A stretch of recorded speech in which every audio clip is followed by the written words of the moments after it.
السلام علیکم ورحمۃ اللہ وبرکاتہ۔ وعلیکم السلام۔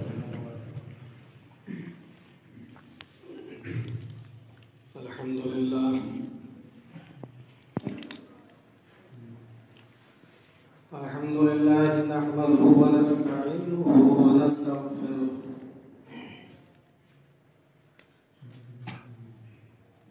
ونعوذ باللہ من شرور انفسنا ومن سیئات اعمالنا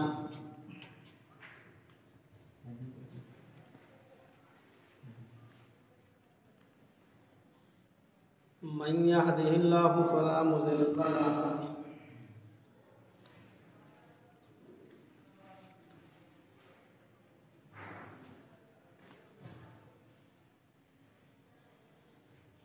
ومن يضلله فلا هادي له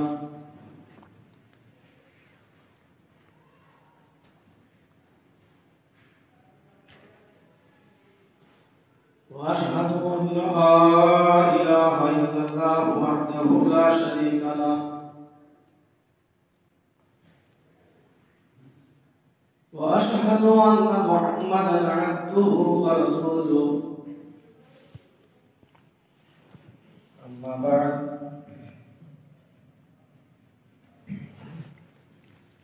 فإن خير الحديث كتاب الله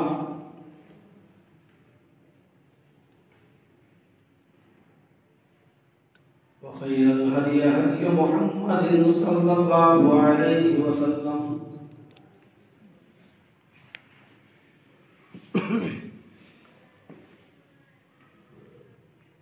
وشر الأمور محدثاتها وكل محدثة بدعة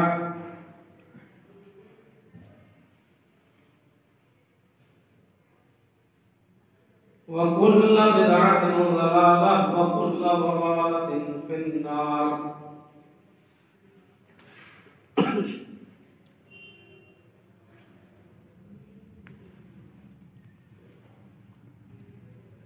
أعوذ بالله من الشيطان الرجيم. بسم الله الرحمن الرحيم.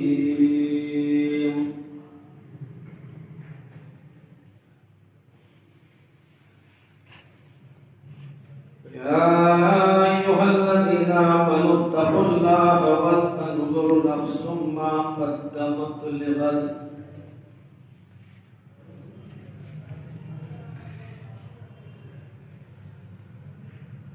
رب اشرح لي صدري ويسر لي أمري واحلل عقدة من لساني يفقهوا قولي.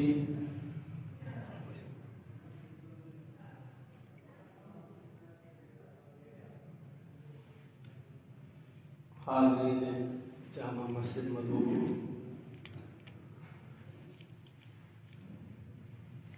معزز مصلیان کرام،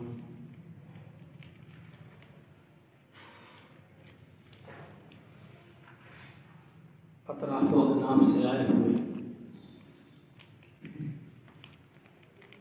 معزز سامعین کرام،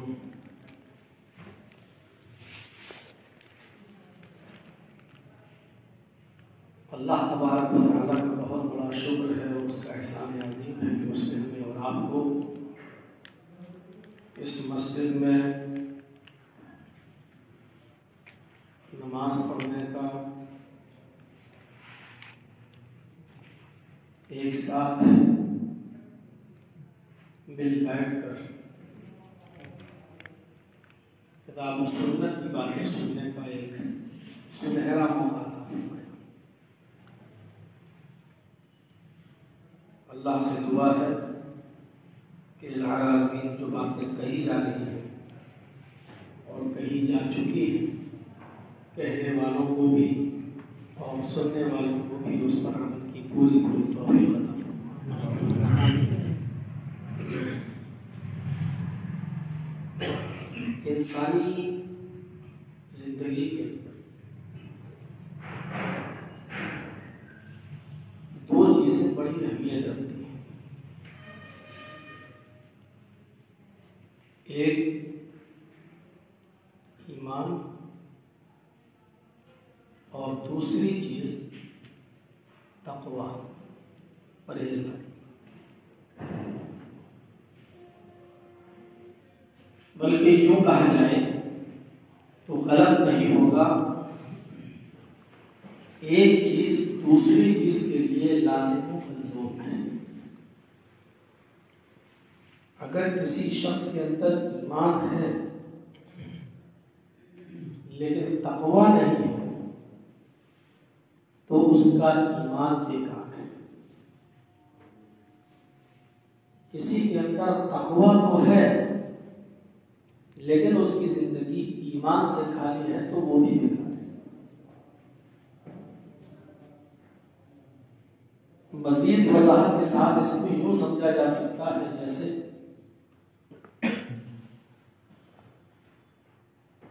ایک موبائل کے لیے سم کارڈ کا ہونا ضروری ہے،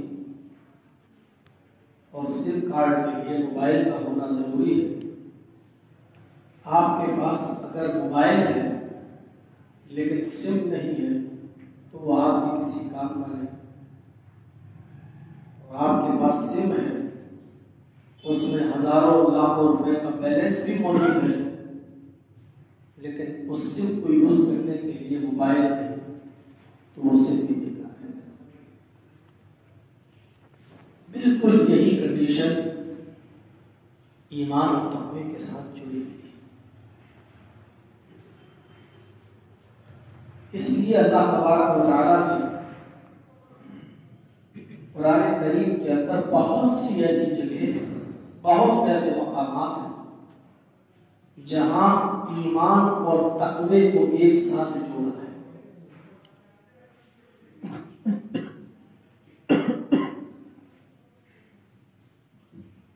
یا ایھا الذین آمنوا اتقوا اللہ ولتنظر نفس ما قدمت لغد۔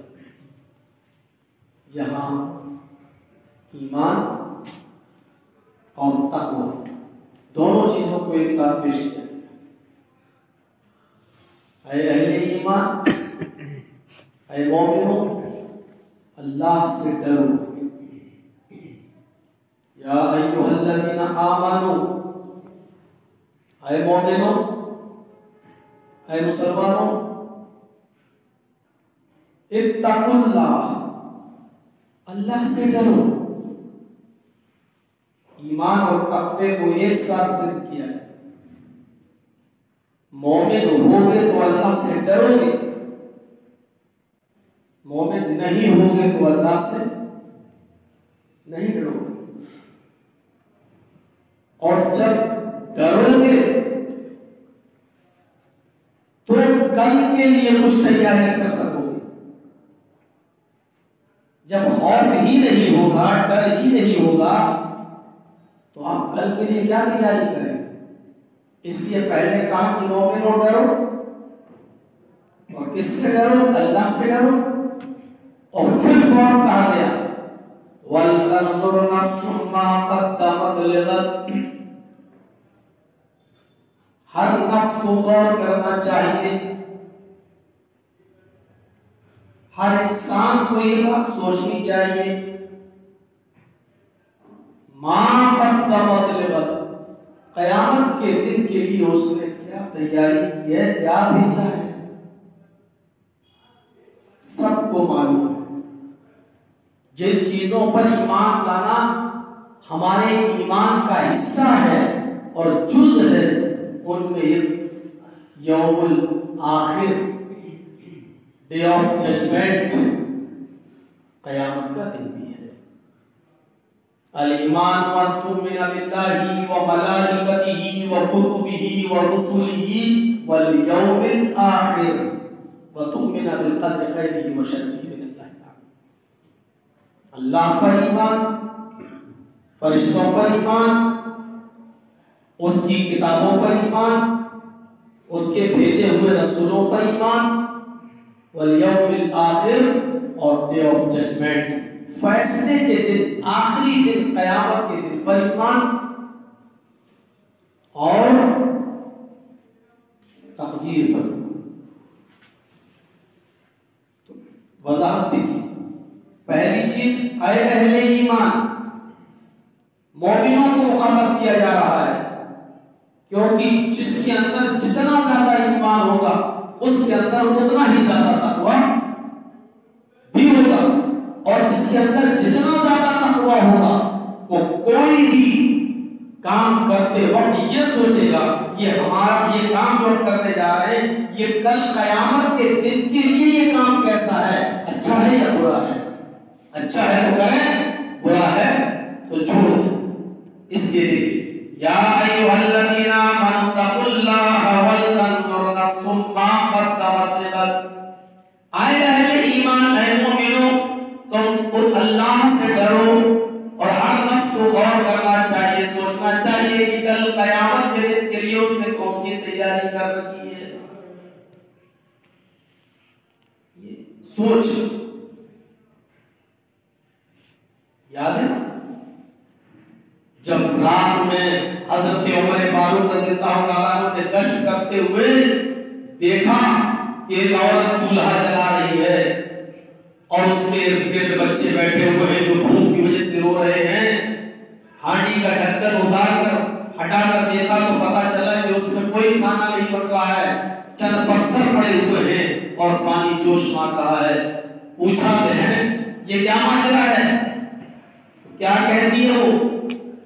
بچوں کو بہلا رہی ہوں، یہ بیٹوں کچھ پک رہا ہے، بچوں کچھ پک رہا ہے، کھانا تیار ہو رہا ہے اور بچے اسی انتظار میں جاگتے جاگتے سو رہے ہیں۔ کہا تم نے اس کی شکایت، اس بھوکمری و فاقے کی شکایت تم نے امیر المومنین سے کیوں نہیں کی؟ خود امیر المومنین ہے اور کیا کہتے ہیں کہ تم نے امیر المومنین سے اس کی شکایت کیوں نہیں کی؟ تو اس عورت کا جو جواب تھا وہ سنیے، میں کیوں جاؤں امیر المومنین سے شکایت کرنے میں؟ وہ تو امیر المومنین جب بنایا گیا ہے تو اس کو خود فکر ہونی چاہیے کہ کون سا گھر بھوکا سو رہا ہے اور کون سا آرام سے سو رہا ہے۔ واللہ میرے بھائی قیامت کے دن میں عمر کا ایمان بناؤں گی۔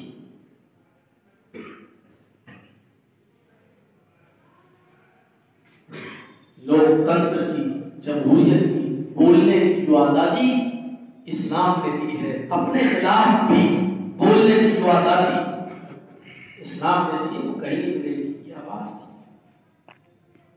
حضرت عمر نے کہا بہن لوگوں میں تمہارے اور تمہارے بچوں کے لیے کھانے کا انتظام کرتا ہوں۔ دربار خلافت گئے، گلے کی بوری، شکر، گھی، اس زمانے میں جو اناج کا جو سامان چلتا تھا، یہ نہ کہہ بیٹھی مولانا شکر، کہا تو شکر اس زمانے میں چلتی تھی کہ نہیں چلتی تھی؟ کہاں سے لائے ہو؟ کیا بول جاتے ہو؟ اس زمانے میں جو اناج چلتا تھا کہ بوری، ضروری سامان، تیل وغیرہ، مسالے وغیرہ لیا اور اپنے کاندھے پر لادا تو ان کا خادم کہنے لگا امیر المومنین خادم تو میں ہوں، کہاں پہنچانا ہے مجھے بتائیے۔ دیکھیے حضرت عمر کا جواب، کہا نہیں میں پہنچاؤں گا، تمہارا حکم۔ وہ کہتا ایسا کیسے ہو سکتا؟ آج تک آپ نے اپنے کاندھوں پر اناج اور غلے کی بوری نہیں لاتی اور آج آپ لا دیں گے؟ حضرت عمر نے کہا نہیں، آج بھی سامان میں ہی پہنچا کر آؤں گا۔ اس نے ضد کی تو امیر المومنین کا جواب یہ تھا خادم جس جگہ آج یہ سامان مجھے پہنچانا ہے اس عورت نے قیامت کے دن امیر المومنین کا عمر کا گریبان پکڑنے کی بات کی۔ اس لیے یہ سامان میں ہی پہنچاؤں گا کیونکہ قیامت کے دن گریبان میرا پکڑا جائے گا، ذمہ دار میں ہوں تم نہیں۔ اب کاندھے پر بوری لا رہے ہیں، اناج ڈلتا، تیل مرچ مسالہ لے کے جا رہے ہیں، یہ کارے ہیں اس لیے کر رہے ہیں کیونکہ کل قیامت کے دن کے لیے تیاری، سوچ، تقویٰ تھا، پرہیزگاری تھی، اس لیے قیامت کا احساس بھی تھا۔ وَلْتَنْظُرْ نَفْسٌ مَا قَدَّمَتْ لِغَدٍ، ہر انسان کو غور کرنا چاہیے کہ کل قیامت کے دن کے لیے اس نے کیا تیاری کر رکھی ہے۔ ایک بار آواز دی اپنے خادم کو، سنو، کہاں ہو؟ نہیں سنا۔ تھوڑی دیر کے بعد نمودار ہوا، حضرت عمر فاروق نے اس کا کان مروڑ اینڈ دیا، اپنے غلام کا کان اینڈ دیا، سنائی نہیں دیتا، کب سے آواز دے رہا ہوں؟ اس خادم نے کہا امیر المومنین، آپ نے میرا کان کو اینڈ دیا، میرا کان کو مروڑ دیا، آپ میرے آقا ہیں، مالک ہے، مجھے کوئی آبجیکشن نہیں، لیکن تھوڑی دیر کے لیے آپ معاملے پر غور کر لیجئے گا، تھوڑی دیر کے لیے آپ سوچ لیجئے گا، آپ نے کہیں ناجائز تو میرا کان کہیں مروڑا، کہیں آپ کو کہیں دھوکہ تو نہیں ہوا؟ آپ ہی نے تو تھوڑی دیر پہلے مجھے کسی کام کے لیے بھیجا تھا، میں اسی کام کے لیے گیا ہوا تھا، شاید آپ بھول رہے ہیں، آپ کو یاد نہیں ہے۔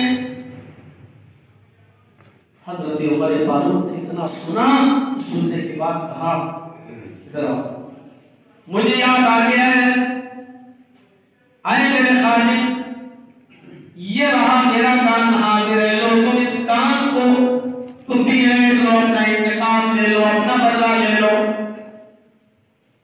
خادم نے جواب دیا کہ بدلہ لینے کے لیے آپ کو نہیں بولا، صرف احساس دلانا چاہتا تھا کہ آپ ہی نے مجھے کسی کام کے لیے بھیجا اور آپ ہی یہ کہہ رہے ہیں اور آپ ہی نے میرا کان مروڑ دیا۔ فرمایا امیر المومنین میں غلطی انسان سے ہوتی ہے، میں اپنی غلطی کا اعتراف کرتا ہوں، لیکن تمہیں انتقام دے رہا ہوں، تم اپنا کان مروڑ لو میرا۔ کہا نہیں، آپ کو احساس ہو گیا، میں نے معاف کر دیا۔ حضرت عمر فاروق کہہ رہے ہیں تم مجھے اس وقت اس لیے معاف کر رہے ہو کیونکہ میں تمہارا آقا ہوں، تم میرے غلام ہو۔ آئے میرے خادم، ایسا نہ ہو کہ کل قیامت کے دن تم ہمارے اس کان کے مروڑنے کا حساب و کتاب، اس کان کے اینڈنے کا حساب و کتاب کل تم قیامت دن اللہ کے سامنے پیش کر دو، اللہ کے عدالت میں پیش کر دو، جہاں ایک ایک نیکی کا انسان محتاج ہوگا۔ نہیں، مجھے تمہاری معافی نہیں چاہیے، اسی دنیا میں حساب کتاب برابر کر لو، کل قیامت کے دن میں تمہیں کوئی نیکی نہیں دے سکتا، نہیں، اپنا انتقام لو۔ بہت اصرار کے بعد اس غلام نے حضرت عمر فاروق کا کان مروڑا تو اس نے ہلکے سے ہٹا۔ حضرت عمر فاروق فرماتے ہیں خادم، مجھے احساس ہے، مجھے معلوم ہے کہ میں نے تمہارا کان کتنی زور سے مروڑا، تم اینڈتے رہو، جب مجھے محسوس ہو جائے گا کہ ہاں اتنی تیز میں نے تمہارا کان اینڈا ہوگا، تب میں تم سے کہوں گا چھوڑ دو۔ اس پورے واقعے کو سامنے رکھنے کا صرف مقصد یہ ہے کہ حضرت عمر اپنا کان اگر اعتبار ہے اپنے خادم سے تو اس کے پیچھے وہی چیز، وہی ایمان کا فرما ہے، وہی تقویٰ، وَلْتَنْظُرْ نَفْسٌ مَا قَدَّمَتْ لِغَدٍ۔ ہر انسان کو سوچنا چاہیے کہ کل اس نے قیامت کے دن کے لیے کون سی تیاری کی ہے۔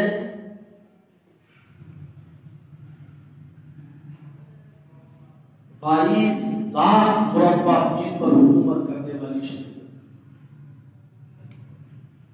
عراق، ایران، آذربائیجان، چین، فلسطین، مصر، یہ سارے ملک شامل ہیں اس کے اندر۔ اتنی لمبی چوڑی حکومت، خلافت سنبھالنے والی شخصیت، اور ایک معمولی سے غلام سے کہہ رہی ہے کہ میرا کان مروڑ۔ حضرت عمر فاروق کو ایسا کرنے پر اگر کوئی چیز مجبور کر رہی ہے تو وہی تقویٰ ہے، وہی خوف خدا ہے، اور وہی قیامت کے دن جواب دہی کا احساس ہے۔ جب جواب دہی کا احساس نکل جائے تو معاف کیجیے گا، جب ہمارے دل سے یہ احساس نکل گیا کہ ہمیں جواب دینا ہے تو پھر سگا بھائی اپنے سگے بھائی کی زمین و جائیداد پر بھی قبضہ کر لے گا۔ ایک باپ بھی پیر کمر پر لٹکائے ہوئے ہیں لیکن وہ بھی اپنے 4 اور 5 بیٹوں کے ساتھ انصاف نہیں کر پائے گا۔ اور صاف کہے گا میرا بڑا بیٹا اس نے میری دیکھ ریکھ زیادہ کی ہے، زیادہ حصہ اس کو، تم فلاں کی زمین تم فلاں تم، کیونکہ جب احساس نکل جائے قیامت کے دن جواب دے گا تو پھر دنیا کے اندر نہ عدل قائم رہے گا، نہ انصاف باقی رہے گا، نہ تقویٰ باقی رہے گا، نہ ایمان باقی رہے گا۔ اسی لیے اس آیت کے اندر تینوں چیزوں کو جوڑ دیا۔ اے اہل ایمان، اگر تم مومن ہو تو اللہ سے ڈرو، جب تم اللہ سے ڈرو گے تو پھر قیامت کے دن کا احساس اپنے اندر پیدا کرو گے۔ اس لیے پھر سے اس آیت کو اپنے ذہن میں بٹھائیے، یا ایھا الذین آمنوا اتقوا اللہ ولتنظر نفس ما قدمت لغد۔ اے اہل ایمان، اے مومنو، تم اللہ سے ڈرو اور ہر نفس کو، ہر انسان کو سوچنا چاہیے کہ کل قیامت کے دن کے لیے اس نے کون سی تیاری کی ہے۔ اس احساس کو اپنے ساتھ آئیے اس تقوی کے تعلق سے قرآن کی دوسری آیت آپ کے سامنے پیش کریں۔ یا ایھا الذین آمنوا اتقوا اللہ حق تقاتہ ولا تموتن الا وانتم مسلمون واعتصموا بحبل اللہ جميعا ولا تفرقوا واذكروا نعمة اللہ علیکم اذ کنتم اعداء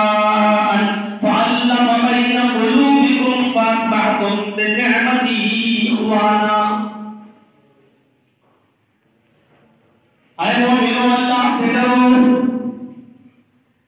یہاں یہ کہا جا رہا ہے اللہ سے ڈرو، لیکن کس طرح ڈرو؟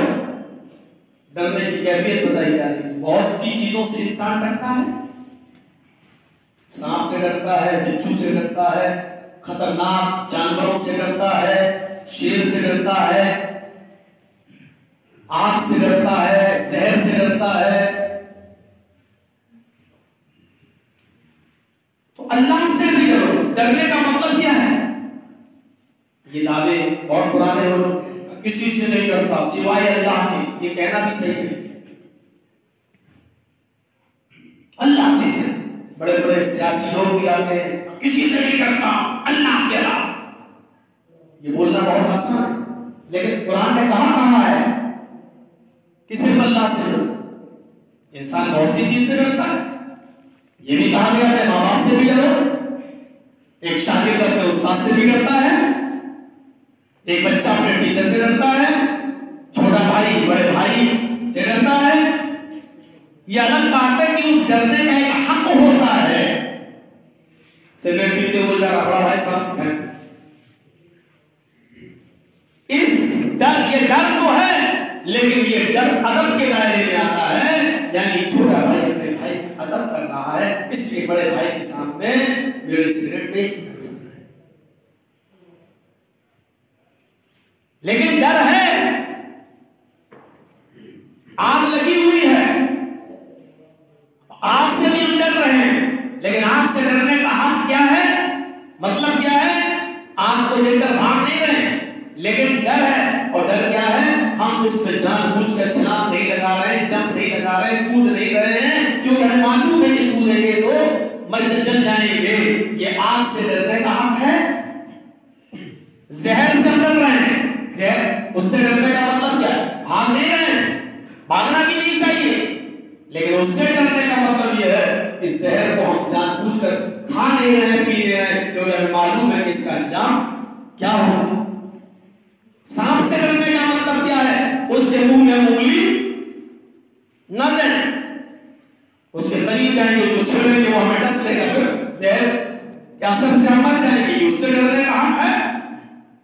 جنگل میں جا کر بیابان جنگل میں شیر، اس کو دیکھ کر ہم بھاگ رہے ہیں، کیوں نہیں بھاگیں گے تو ہم پر جھپٹ لے گا، جھپٹا مارے گا، بوٹی بوٹی کر دے گا، اس کو دیکھ کر ہم بھاگ رہے ہیں۔ یہ شیر سے ڈرنے کا حق ہے۔ یہ نہیں کہا کہ اسے ڈرو نہیں، ڈرو حق کے ساتھ۔ حق کیا ہے؟ شیر کو لے کر بھاگو، سانپ اور بچھو کے منہ میں زبردستی انگلی مت دو، آگ میں جمپ مت لگاؤ، زہر کو جان بوجھ کر مت کھائیے اور پیجیے۔ جس طرح تم ان تمام چیزوں کا حق ادا کرتے ہو، ڈرنے کا، اللہ سے بھی ڈرنے کا ایک مطلب ہے، اللہ سے بھی ڈرنے کا ایک حق ہے۔ اللہ نے کہا یا ایھا الذین آمنوا اتقوا اللہ حق تقاتہ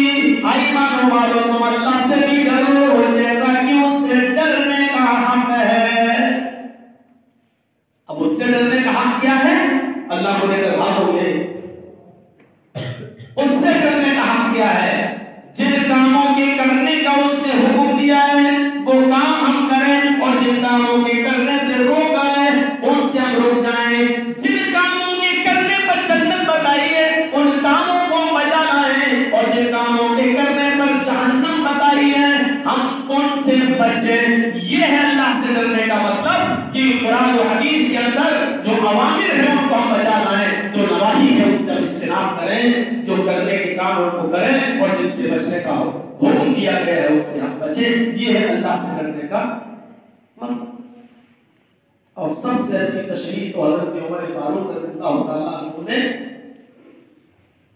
کی تھی، بلکہ حضرت عمر ابن کعب رضی اللہ تعالیٰ عنہ نے کی تھی۔ ایک بار حضرت عمر فاروق رضی اللہ تعالیٰ عنہ نے عمر ابن کعب سے کہا یہ قرآن میں بار بار جو آیا ہے اللہ سے ڈرو ڈرو تقویٰ تقویٰ، یہ تقویٰ کیا ہے؟ اے عمر یہ تقویٰ کیا ہے؟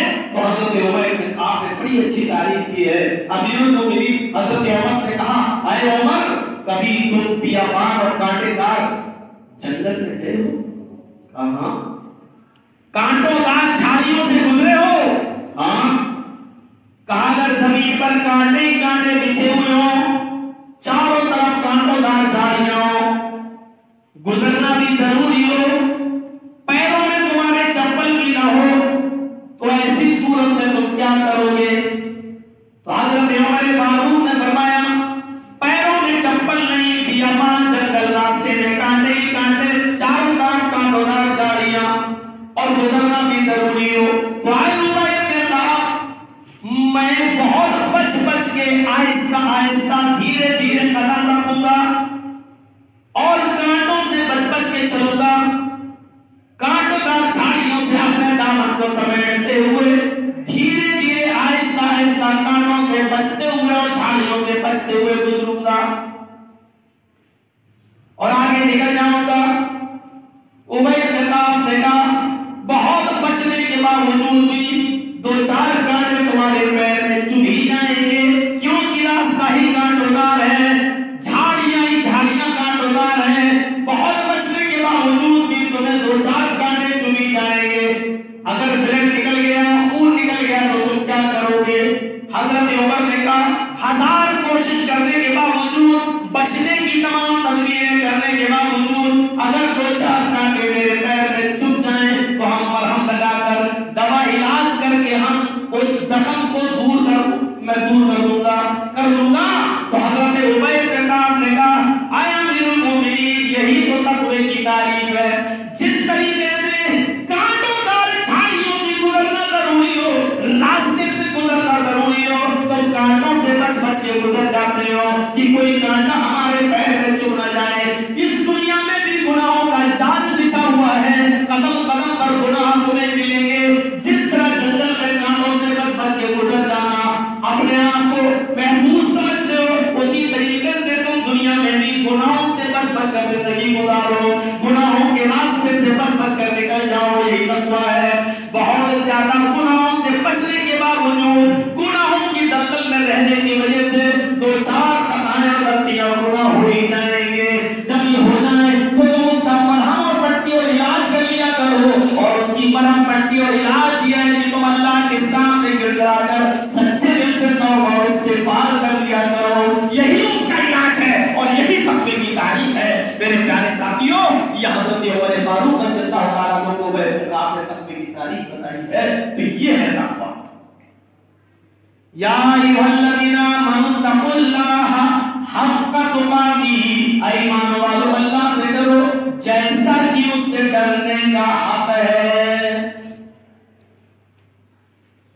انسان یہ تصور کرے کہ ہم جو گناہ کر رہے ہیں، میرے باپ نہیں دیکھ رہے، میری ماں نہیں دیکھ رہی، میرے رشتے دار نہیں دیکھ رہے، میرے بھائی نہیں دیکھ رہے، میری قوم نہیں دیکھ رہی، میرا قبیلہ نہیں، لیکن اس کو یہ تصور ہونا چاہیے کہ ایک آنکھ ہے جو میں دیکھ رہی ہے، اللہ رب العالمین کی ذات ہے جو ہر وقت نظر رکھے ہوئے۔ بالکل یہ سمجھو جیسے آپ ٹرین پر بیٹھے ہوئے ہوں اور سفر کر رہے ہوں، آپ کی برتھ لوور نیچے والی برتھ ہے، رات کے اندھیرے میں آپ اٹھتے ہیں، پیشاب کرنے کے لیے جاتے ہیں، وہاں سے آئے، دیکھا ٹرین اسپیڈ میں چل رہی ہے، اور جیسے آپ لیٹنے کے لیے اپنی نیچے والی پلک پہ چلے آپ کی نظر مڈل پلک پر لیٹے ہوئے ایک آدمی پر پڑتی ہے. اس کی جیب سے 2000 کے نوٹ کی ایک گڈی نکل رہی ہے, باہر کی طرف گر رہی ہے اور وہ سویا ہوا ہے. آپ کے دل میں خیال آتا ہے پورا کوچ سو رہا ہے, چلو یہ نکل رہی ہے تو ہم دے دیں. اچانک آپ نے ہاتھ بڑھایا, بڑھانے سے پہلے دائیں بائیں کوچ کی طرف دیکھ رہے, کوئی دیکھ تو نہیں رہا ہے, ٹرین اپنی سپیڈ پر ہے, آپ مطمئن ہو گئے نہیں سب سو رہے ہیں کوئی نہیں دیکھ رہا ہے. آپ نے ہاتھ بڑھا دیا, بس اس کو کھینچنا ہی ہے, آدھی سے زیادہ تو گڈی نکل چکی ہے توڑ کی. جیسے ہی آپ نے اس کو کھینچنے کے لیے ہاتھ بڑھایا, آپ نے ابھی نوٹ پر ہاتھ ہی رکھا کیا کہ دل میں احساس پیدا ہوا کہ پھر دیکھیں. اچانک آپ کی نظر مڈل پر کی اوپر کی ایک اور پر جس کو اپر پر بولتے ہیں اس پر پڑی. آپ کی نظر اپر پر لیٹے ہوئے ساتھ کی پر پڑی. کیا دیکھتے ہیں کہ اوپر پر جو آدمی لیٹا ہوا ہے آپ کی اس حرکت کو دیکھ رہا ہے. ایمانداری کے ساتھ بتائیے کہ اس وقت آپ کی کیفیت کیا ہوگی؟ آپ کا ہاتھ نوٹ کی گڈی کے اوپر کھینچنا چاہتے ہیں, اچانک آپ کی نظر اوپر پر لیٹے ہوئے آدمی پر پڑی. وہ آپ کی حرکت دیکھ رہا ہے. دو ہی آپشن ہے, یا تو آپ اس کو یہ کہیں کہ بھائی صاحب میں چور نہیں ہوں, اس کی نوٹ کی گڈی گر رہی تھی, میں اس کو واپس جیب کے اندر ڈال رہا تھا.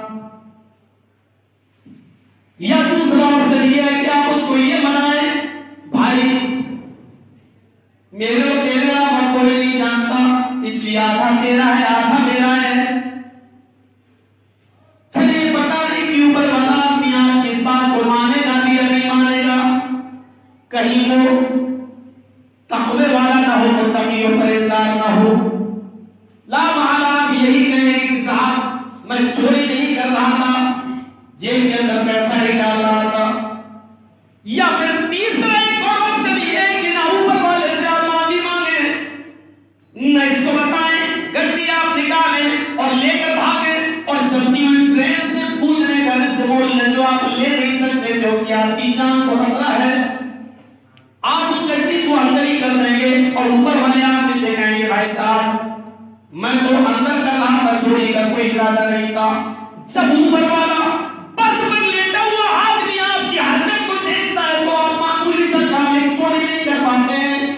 یہی گناہ کے وقت, ہر چھوٹے بڑے گناہ کے وقت اگر انسان کے تصور اس کے دل میں جان چاہے کہ دنیا کی کوئی نگاہ دیکھ رہی ہو یا نہیں, لیکن میرا رب مجھے دیکھ رہا ہے, وہ میری اس حرکت پر نظر رکھے ہوئے ہے اور مجھے حساب و کتاب دینا ہوگا, اللہ رب العالمین کے دربار میں مجھے حاضر ہونا ہوگا. تو معاف کیجیے گا, یہ تصور اگر آپ کے دل کے اندر آ گیا تو پھر آپ کو گناہ نہیں کر سکتے, آپ کو اس گناہ سے دور رہیں گے. اس لیے کہا گیا ہم کا مقابل ایمان والوں اللہ تبارک و تعالیٰ سے ڈرو جیسا کہ اس سے ڈرنے کا حق ہے, یہ ہے اس سے ڈرنے کا حق. اور آگے ایک مشورہ کیا